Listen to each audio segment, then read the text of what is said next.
सुनाया था एक बार भगवान शंकर की कृपा, माता पार्वती जी से कहा चलो मैं आपको अपने भक्त के दर्शन कराता हूं।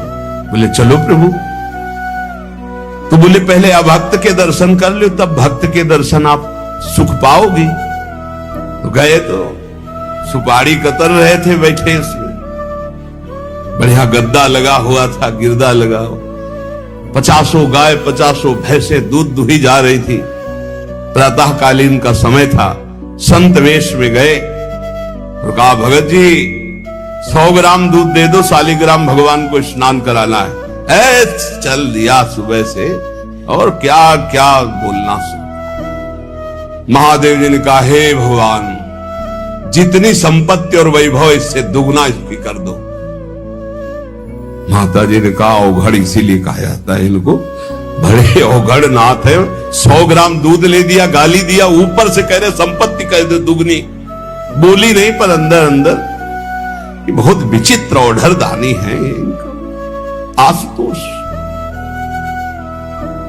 बोले चलो भगत के दर्शन। बोले अभक्त तो ऐसा था कि अगर आप साथ ना होते तो इसको भस्म ही कर देती हम, क्योंकि अंबा तो शक्ति है। आपका अपमान, अभक्त ऐसे ही होते हैं, तुम्हें नाराज नहीं होना। भक्त के पास गए, एक झोपड़ी फूस की, एक गाय, और उसी फूस की झोपड़ी में माए उसकी मैया रहती थी। गए जो देखा संत तो साष्टांग दंडवत किया, आओ बैठो बैठाला। 100-200 ग्राम गाय का दूध होगा, वो बढ़िया पान करने को ले दिया। प्रभु थोड़ी देर भगवत चर्चा हुई। भगवान शिव ने कहा अच्छा भाई चलते हैं, हम तो विचरण करते रहते हैं। बोले संत भगवान कभी पुनः कृपा करके आना। कुटिया के बाहर निकले और कहा हे करुणा निधान भगवान, इसकी गैया और मैया दोनों हटा दो, मार दो। अंबा जी ने कहा आप बर्दाश्त नहीं होगा।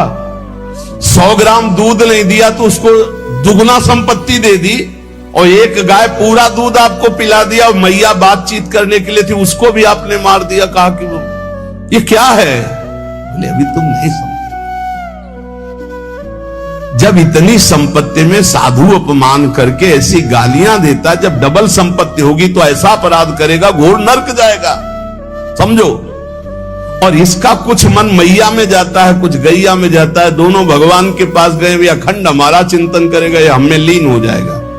माता जी का ये बात तो सही। तो बोले जिस पर मैं कृपा करता हूं, इस माया प्रपंच से उसे अपने स्वरूप में स्थित करता हूं।